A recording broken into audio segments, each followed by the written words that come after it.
Everyone. ఈరోజు lunch వచ్చేసి dum biryani, veg dum biryani చేశాను.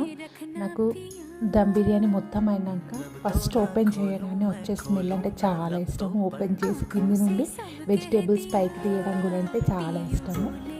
నెక్స్ట్ చికెన్ ఫ్రై చేశాను, తర్వాత బగారా రైస్ చేశాను. మీలో ఎంతమందికి ఇలా దమ్ బిర్యానీ లిడ్ ఓపెన్ చేయాలంటే ఇష్టమో కామెంట్ చేయండి.